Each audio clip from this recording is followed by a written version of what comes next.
I'd like to welcome everybody, starting with Namaskar, starting with Sam Petroda ji, Aarti Krishna ji, Mohinder Singh ji, George Abraham ji, Pradeep Samla ji, Bhullar ji, Gurdev Haier ji, leaders on the dais, and dear members of IOC, ladies and gentlemen, I'd like to welcome all of you here and wish you happy Onam and happy Ganesh Chaturthi.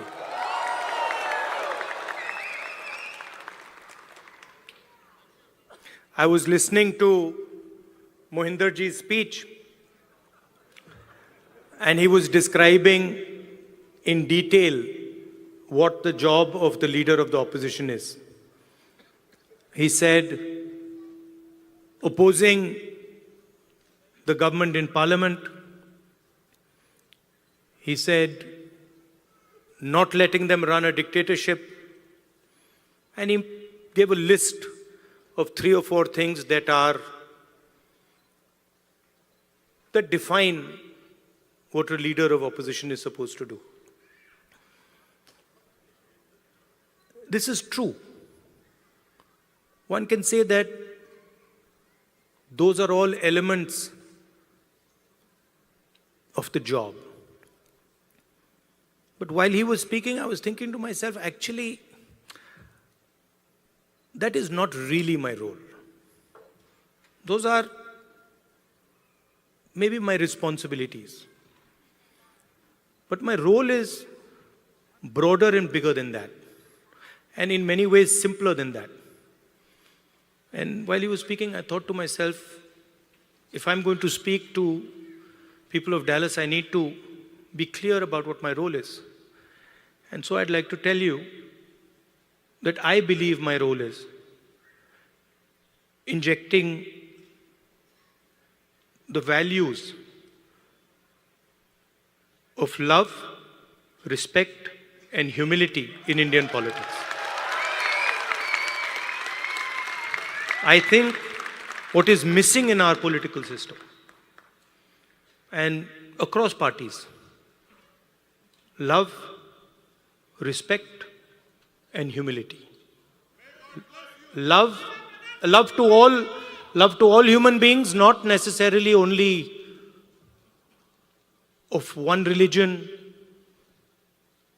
one community, one caste, one state, or to those who speak one language. Respect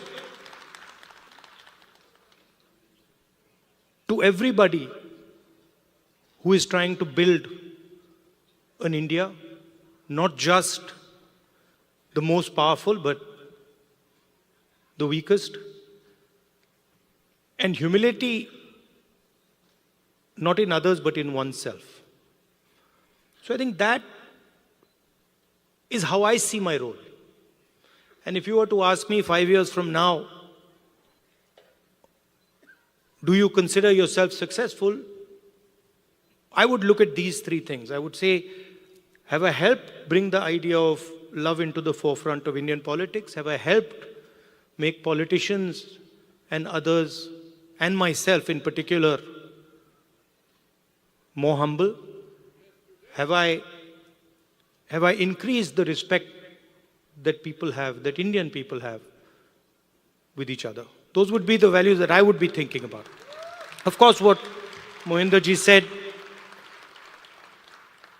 would also form part of my work. Now, we started here with the Indian national anthem.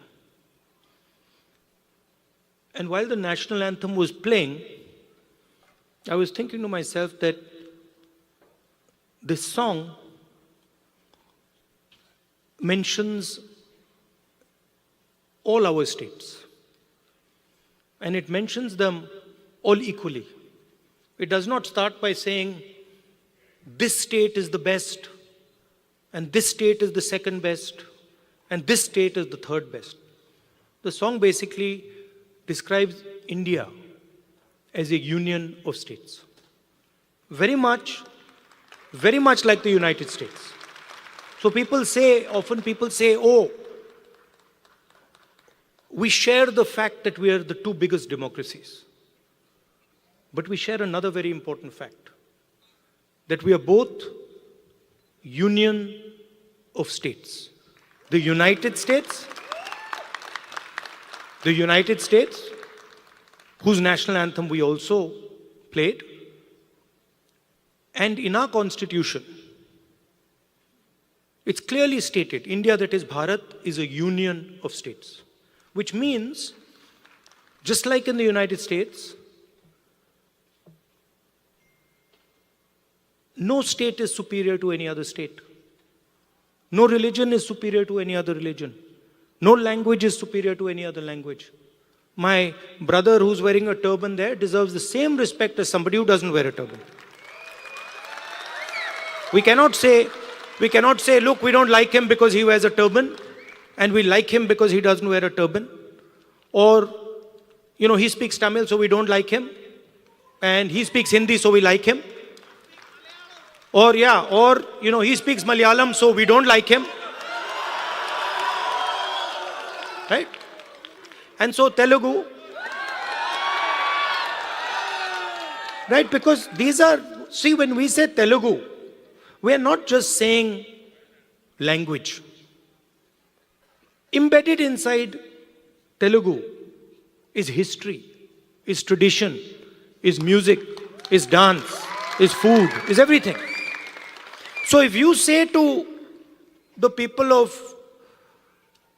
Andhra Pradesh that, look, Telugu is not as important as Hindi, you're insulting the people of Andhra Pradesh. Because you're saying to them that your history is not important, your tradition is not important, your food is not important, your music is not important, your forefathers are not important. And this is the simple battle that is being fought in India. The RSS believes that India is one idea. And we believe that India is a multiplicity of ideas.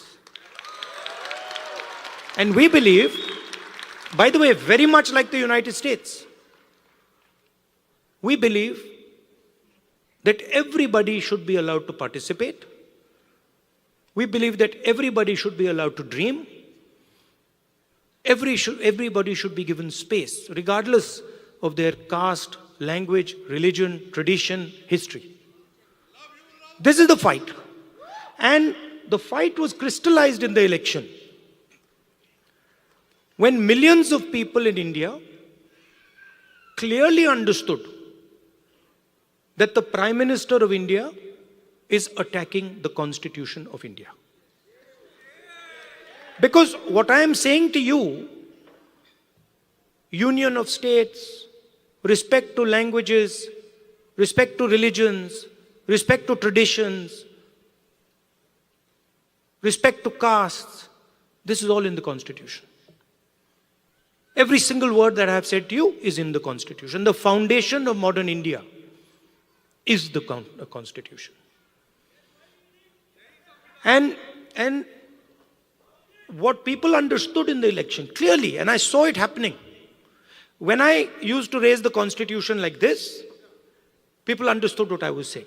They were saying that the BJP is attacking our tradition, attacking our language, attacking our states, attacking our histories. And most importantly, what they understood was that anybody who is attacking the Constitution of India is also attacking our religious tradition. Right? And that is why in my first speech in Parliament, you must have noticed, when I described Abhay Mudra, the fact that this is a symbol of fearlessness and it is present in every single Indian religion. You can look, you go on the internet and you can see every single Indian religion. Guru Nanak ji holds his hand like this. Shiva holds his hand like this. Every single Indian religion, the hand is a symbol of fearlessness. And when I was saying this, the BJP could not stand it. They don't understand. And we are going to make them understand. You see, and the other thing that happened that was very beautiful, that in fact I was amazed that it happened so quickly, was that fear of the BJP vanished, disappeared, gone. And we saw that immediately, within minutes of the election result, nobody in India was scared of the BJP or the Prime Minister of India. So these are huge achievements, not of Rahul Gandhi or the Congress party.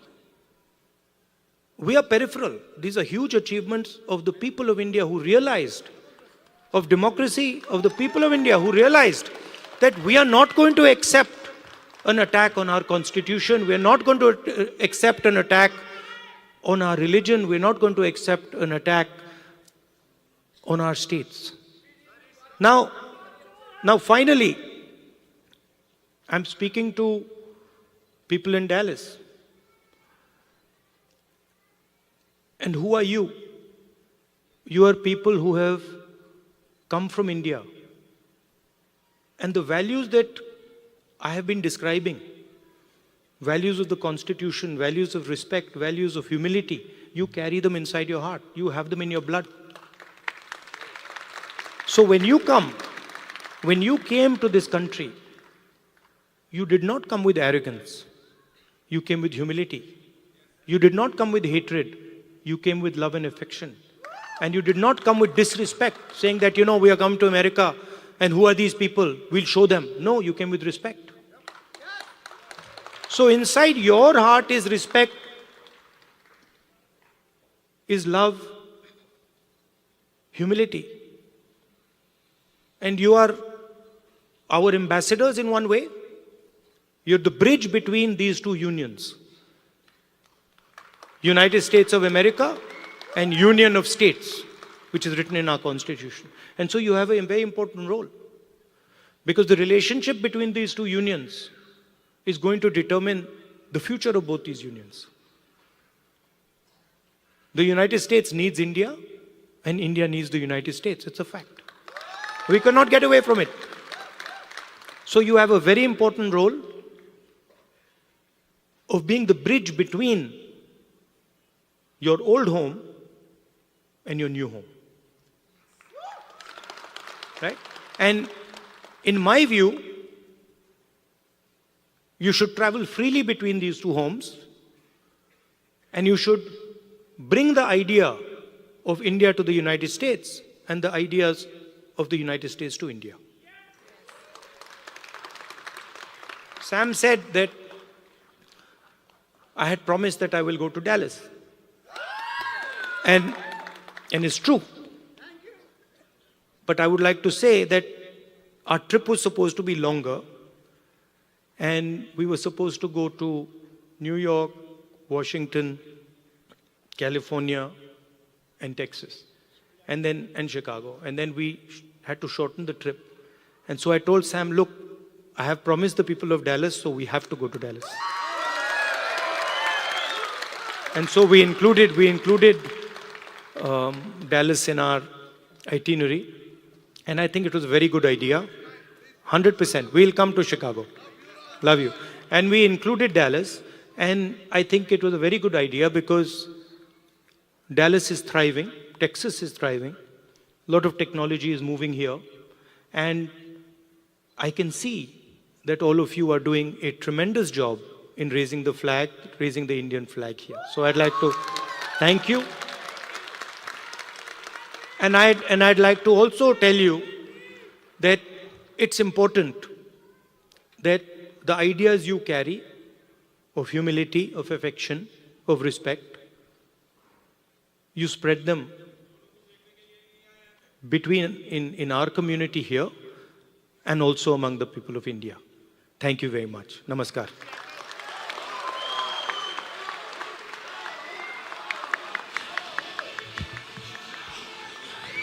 Wow, what an inspirational speech, right? What was your take home point? There was something, three main things that he told us to keep and take home point. What is it? Three things: love, respect, and humility. So that's our take home point. And next, I would like to invite Pradeep.